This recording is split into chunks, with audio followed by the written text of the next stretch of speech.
السلام عليك أيها النبي ورحمة الله تعالى وبركاته. السلام عليك يا بنت الرسول فاطمة. السلام علينا وعلى عباد الله الصالحين. السلام عليكم ورحمة الله تعالى وبركاته. الحمد لله الذي أكرمنا بهذه النسبة الشريفة، حيث اجتمعنا واتصلنا وتواصلنا في هذه الساعة فاطمية. اللهم يا دائم الفضل على البرية، يا باسط اليدين بالعطية، يا صاحب المواهب السنية، صل وسلم على سيدنا محمد خير الورى وسجية، واغفر لنا يا ذا العلا في هذه العشية. أما بعد. Hadirin yang dirahmati Allah Subhanahu wa taala, izinkan kami berdirinya di sini untuk membacakan biografi singkat Sayyidah Fatimah Zahra. Beliau adalah putri tercinta Rasulullah sallallahu alaihi wasallam. Cukup dikatakan dalam syair tentang kemuliaannya, zikrullahi kalamuha. Zikir kepada Allah Subhanahu wa taala adalah ucapannya sehari-harinya. Wal lu'lu'u dumu'uha, dan tangisannya kepada Allah Subhanahu wa taala menjadi perhiasannya. Ilallah syuquha, kerinduannya hanya teruntuk kepada Allah Subhanahu wa taala.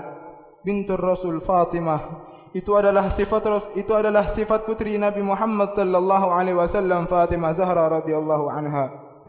Dikatakan dalam hadis an Ali radhiyallahu anhu, qala Rasul sallallahu alaihi wasallam, ya Fatimah, inna Allah la yarda li ridak wa yaghdabu bi ghadabik. Wahai Fatimah, sungguhnya Allah Subhanahu wa taala ridha terhadap apa yang kau ridha, dan Allah Subhanahu wa taala benci terhadap apa yang kau benci.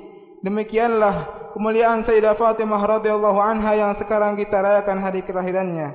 Bismillahirrahmanirrahim. Kelahiran Sayyidah Fatimah radhiyallahu anha.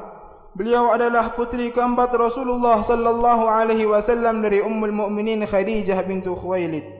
Beliau dilahirkan di kota Makkah pada hari Jumat 20 Jumadil Akhir tahun kelima sebelum kenabian. Saat melahirkan Fatimah, usia Khadijah tidaklah muda. Ketika itu sang ibunda telah berusia lebih daripada 60 tahun.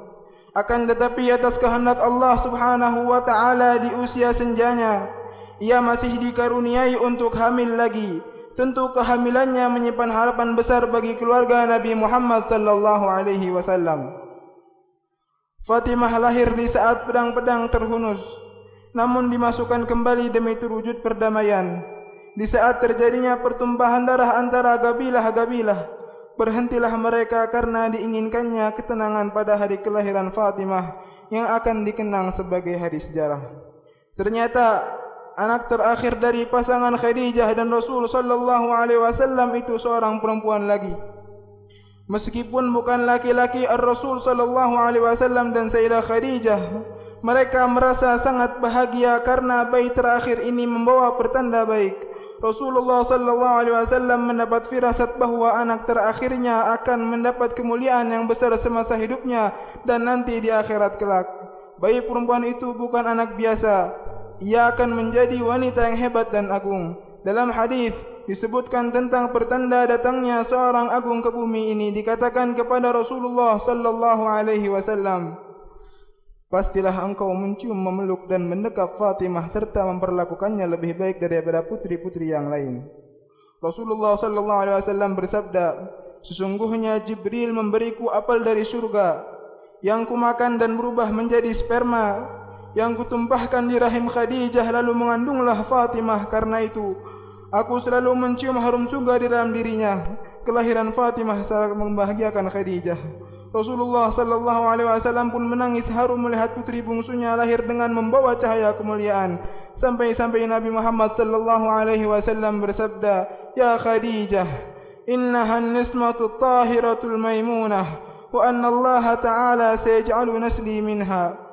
Wahai Khadijah, bayi ini adalah sosok yang suci dan mulia, dan Allah Subhanahu wa taala akan memberikan keturunan-keturunanku yang mulia melaluinya.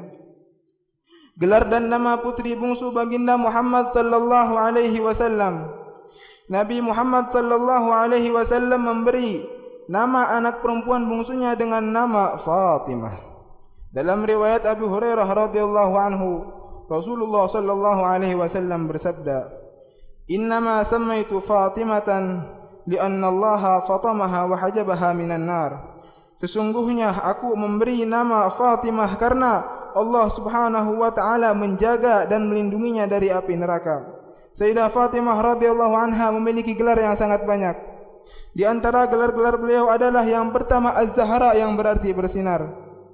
Mengapa Nabi Muhammad sallallahu alaihi wasallam menjulukinya dengan Az-Zahra? Ada dua pendapat. Pendapat pertama mengatakan karena beliau adalah Zahratun Nabi, bunga kecintaan Nabi Muhammad sallallahu alaihi wasallam. Pendapat kedua mengatakan dalam riwayat Sayyidina Ja'far As-Sadiq bin Muhammad Al-Baghir bin Ali Zainal Abidin radhiyallahu anhu, beliau berkata, "Lima sumi'at Az-Zahra?" Faqal li'annaha kanat idza qamat fi mihrabiha yazharu nur ahli as-sama' kama yazharu nurul kawakib li ahli al-ardh. Kenapa Fatimah diberi gelar Az-Zahra? Karena cahayanya memancar serta menerangi penduduk langit sebagaimana bintang di malam hari yang menyinari penduduk bumi.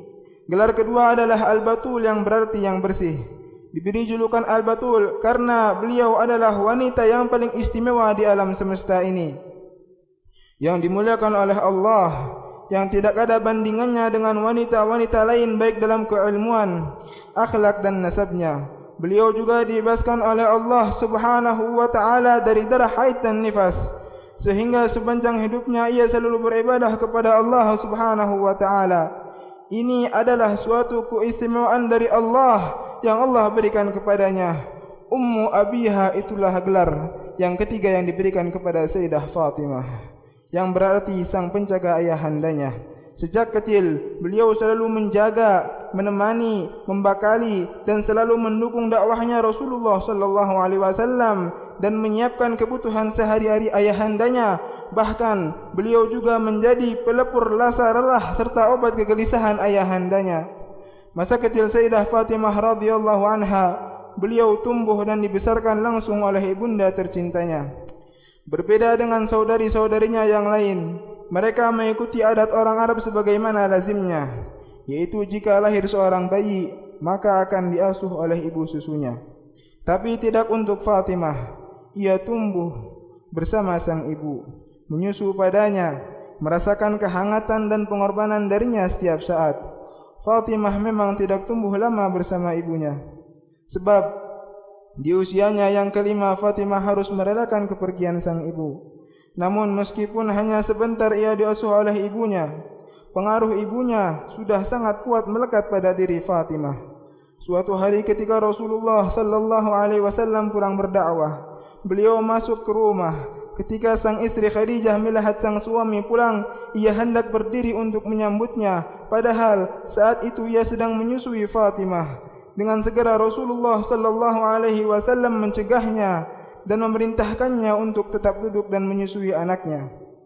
Tidak jarang Khadijah ibunda Fatimah radhiyallahu anha menahan rasa lapar sambil menyusui Fatimah, sehingga yang keluar bukan lagi air susu melainkan darah. Jika Rasulullah sallallahu alaihi wasallam melihat keadaan Khadijah yang sudah tidak memungkinkan itu, maka Rasulullah sallallahu alaihi wasallam segera mengambil Fatimah dan menggantikan tugasnya untuk mengasuh Fatimah. Setelah masa pembaikotan di lembah Syaib Abi Talib, Fatimah masih harus menjalani hidupnya yang sukar. Mereka memang kembali ke tanah asalnya. Namun keadaan Khadijah pasca pembaikotan semakin hari semakin memburuk. Fatimah yang masih kecil masih membutuhkan pengasuhan ibunya, harus melihat sang ibu sakit tergolek lemah tak berdaya di tempat tidurnya. Fatimah harus melihat ibunya yang sudah tua renta dan rapuh itu berpulang ke hadirat Allah Subhanahu wa taala. Sallu ala Abi Fatimah. Setelah kepergian sang ibunda, Fatimah menjadi piatu dan sangat berduka cita atas kematian ibunya. Di usianya yang masih belia, ia harus tumbuh tanpa seorang ibu, dan ia pun harus menggantikan posisi ibunya melayani sang ayah sesuai kemampuannya. Ia membantu ayahnya berdakwah dan selalu menjadi pelebur rasa lelah dan kerinduan ayahnya. Setelah begitu lelahnya berdakwah, Rasulullah sallallahu alaihi wasallam seringkali datang menemui Sayyidah Fatimah radhiyallahu anha. Dan bersama putrinya itu Rasulullah sallallahu alaihi wasallam kerap bercengkrama, bercanda. Kedamaian dan ketenangan pun menyeruak di hati sang ayah baginda Rasulullah sallallahu alaihi wasallam ketika bersama sang putri bungsu Fatimah Az-Zahra radhiyallahu anha. Fatimah kecil telah menyaksikan berbagai peristiwa yang menyedihkan saat masih di Makkah. Ia seringkali menangis saat menyaksikan ayahnya menghadapi ujian yang berat akibat perilaku orang-orang kafir Quraisy. Pada suatu hari ayahnya tampak bersujud di depan Ka'bah. Abu Jahal berkata kepada orang-orang kafir Quraisy yang ada di situ, "Adakah kalian yang berani melemparkan kotoran unta kepada Muhammad ketika ia bersujud?" Lalu berdirilah salah satu di antara mereka yang bernama Uqbah bin Abi Mu'aid mendatangi Rasulullah sallallahu alaihi wasallam ketika dalam keadaan sujud sambil membawa kotoran dan dilemparkannya ke atas punggung suci baginda Muhammad sallallahu alaihi wasallam sehingga Nabi Muhammad sallallahu alaihi wasallam tidak bisa mengangkat kepalanya. Ketika Fatimah melihat ayahnya dalam keadaan seperti itu, Fatimah berlari menuju ke hadapan sang ayah yang masih dalam keadaan kotoran. Di punggungnya ayahnya sambil menangis ia membersihkan kotoran-kotoran tersebut. Ketika Nabi Muhammad sallallahu alaihi wasallam sudah bisa bangun dari sujudnya, Fatimah segera mendatangi orang-orang yang melakukan hal tersebut dan mengatakan pembelaannya dengan sangat lantang dan berani, sehingga Rasulullah sallallahu alaihi wasallam betul-betul mencintai Fatimah. Sehingga Rasulullah sallallahu alaihi wasallam sangat dalam mencintai putri bungsunya Sayyidah Fatimah Az-Zahra, sampai-sampai Rasulullah sallallahu alaihi wasallam bersabda, "Fatimatun bid'atun minni." Fatimah adalah bagian dari diriku. Yakbiduni ma yakbiduha. Aku senang terhadap apa yang ia senang. Wa yabsutuni ma yabsutuha. Dan aku benci apa yang ia benci. Wa innal ansaba tanqati'u yaumal qiyamah. Sesungguhnya nasab di hari kiamat semuanya akan terputus. Ghaira nasabi wa sababi wa sihri. Selain nasabku, sababku dan perbesananku. Rasulullah sallallahu alaihi wasallam seringkali mencium Fatimah. Sampai-sampai Sayyidah Aisyah radhiyallahu anha berkata kepadanya, "Mengapa engkau sering mencium Fatimah wahai Rasulullah sallallahu alaihi wasallam?" Rasulullah sallallahu alaihi wasallam menjawab, "Sesungguhnya setiap kali aku merindukan surga, maka aku akan mencium Fatimah." Termasuk kecintaan Rasulullah sallallahu alaihi wasallam kepada Fatimah, setiap kali Fatimah datang menemui Rasulullah sallallahu alaihi wasallam, Rasulullah langsung bangkit menyambutnya, menciumnya, memeluknya dan mendudukannya di tempat duduk beliau. Begitu pula ketika Rasulullah sallallahu alaihi wasallam datang kepada Sayyidah Fatimah, Sayyidah Fatimah bangkit untuk menyambut sang ayah, memeluknya, menciumnya dan mendudukannya di tempat duduk beliau. Sampai-sampai ketika Rasulullah sallallahu alaihi wasallam dalam keadaan sakit yang sangat keras, suatu ketika Sayyidah Fatimah datang menemui Rasulullah sallallahu alaihi wasallam. Rasul sallallahu alaihi wasallam masih memaksakan dirinya untuk mencium anaknya dan mendudukannya di tempat duduk beliau radhiyallahu anha wa arda. Sayyidah Fatimah radhiyallahu anha telah resmi menjadi istri Ali. Mereka menjalani rumah tangga dengan penuh kekurangan, namun mereka jalani semua itu dengan bahagia. Fatimah menjalani perannya sebagai istri yang tulus dan setia. Demikian juga Ali yang menjalankan perannya sebagai seorang suami yang bertanggung jawab serta penuh kasih sayang. Walaupun kehidupan mereka sangat sederhana, akan tetapi rumah tangganya dipenuhi dengan keharmonisan dan kemesraan. Kemesraan itu tampak sejak malam pertama. Saat itu terjadi dialog yang sangat menggetarkan antara Sayyidah Fatimah radhiyallahu anha dan Ali karramallahu wajhah. Fatimah berkata kepada Ali, "Wahai Ali, maafkan aku, karena sebelum menikah denganmu aku pernah suatu kali merasakan jatuh cinta kepada seorang pemuda, dan aku ingin menikah dengannya." Ali sangat terkejut dan bertanya, "Mengapa engkau tidak mau menikah dengannya, wahai Fatimah? Apakah kau menyesal menikah denganku, wahai Fatimah?" Sambil tersenyum Sayyidah Fatimah menjawab, pemuda itu adalah dirimu, wahai Ali. Dalam kesederhanaannya, suatu ketika Nabi Muhammad sallallahu alaihi wasallam masuk ke rumah Fatimah. Beliau mendapati Hasan dan Husain karena sangat kelaparan. Ketika salah satu dari keduanya berdiri, ia pun langsung jatuh saking laparnya. Seketika Fatimah kaget dan berkata, tolong kedua cucu Rasulullah sallallahu alaihi wasallam kelaparan. Adakah yang mau menolong kedua cucu Rasulullah sallallahu alaihi wasallam sedang kelaparan? Dikisahkan dalam riwayat hadis yang lain, suatu ketika Nabi Muhammad sallallahu alaihi wasallam dihadiahi beberapa ekor kambing. Kabar tersebut pun sampai ke telinga Fatimah radhiyallahu anha. Dan Ali kemudian mereka berdua masuk ke rumah Nabi Muhammad sallallahu alaihi wasallam. Namun beliau malu untuk bilang kepada Rasul sallallahu alaihi wasallam bahwa ia butuh makanan. Lalu Nabi Muhammad sallallahu alaihi wasallam berkata, "Wahai Fatimah, aku dihadiahi beberapa ekor kambing, tetapi Ahlus Suffah sedang kelaparan. Jika kamu mau aku ajarkan 5 kalimat yang diajarkan Jibril tadi." Fatimah pun langsung memilih diajarkan 5 kalimat tersebut tanpa kebingungan. Nabi Muhammad sallallahu alaihi wasallam bersabda, "Wahai Fatimah, katakanlah, ya awwalal awwalin, wa ya akhiral akhirin, wa ya dzal quwwatil matin, wa ya rahimal masakin, wa ya arhamar rahimin." Wafatnya Sayyidah Fatimah radhiyallahu anha tidaklah lewat 6 bulan dari wafatnya Rasulullah sallallahu alaihi wasallam, kecuali sakit yang dirasa Fatimah semakin hari semakin parah.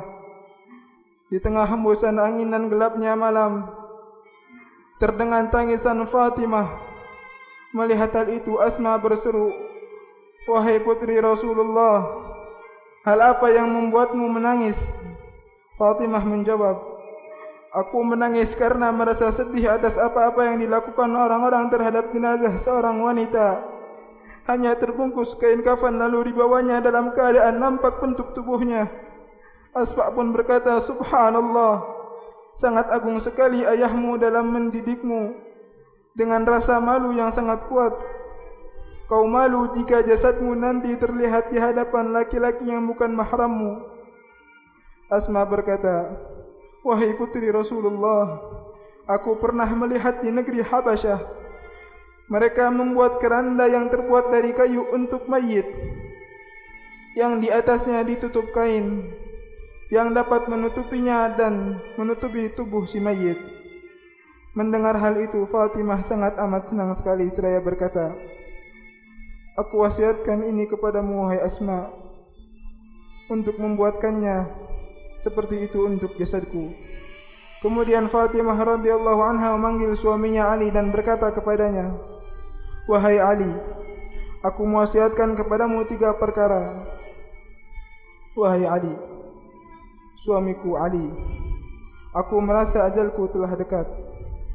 Sebentar lagi aku akan menyusul ayah dan ibuku.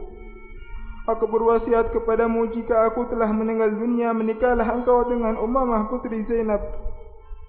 Wahai Ali, jika aku telah meninggal dunia, mandikanlah aku, dan jangan sampai ada yang ikut memandikanku selain engkau. Jika engkau ingin menguburkanku, maka kuburkanlah aku di malam hari." Fatimah pun menghembuskan nafas terakhirnya tepat 6 bulan setelah kewafatan ayahandanya, dalam usia 29 tahun. Pada hari Senin malam Selasa bulan Ramadan tahun 11 Hijriyah, sang suami pun menjalankan apa yang diwasiatkan oleh istrinya bersama Asma. Ia memandikannya lalu mengafaninya seorang diri. "Innaha Fatimah Az-Zahra, innaha Nismatut Tahirah." Demikianlah biografi singkat tentang kemuliaan Sayyidah Fatimah radhiyallahu anha. Semoga Allah subhanahu wa ta'ala dengan pembacaan manaqib ini memberikan kepada kita cucuran rahmat dan sambungan kepada Nabi Muhammad sallallahu alaihi wasallam. Semoga majlis-majlis seperti ini bisa menyenangkan hati Fatimah, sehingga Rasulullah sallallahu alaihi wasallam pun senang. Ketika Rasulullah sallallahu alaihi wasallam senang, Allah pun akan senang. Ketika Allah Subhanahu wa taala senang, maka dosa kita akan diampuni. هيا اشفعي لأجل ما تفتح جميع القفول. هيا اقبلينا فإن عندك بابك نزول. هيا اقبلينا فإن عندك بابك نزول. يا رب صل على المختار هو البتول. قولي لمن جاءك يا أمة نادح ذلول. قبول والمقبول والمطلب كله قبول. يا رب تقبل دعانا واكفنا كل هول. يا رب صل على المختار هو البتول. وكل مضي سريعا يا إلهي زول. يا رب صل على المختار هو البتول. هكذا مني، سامحني على تقصيري. السلام عليكم ورحمة الله تعالى وبركاته.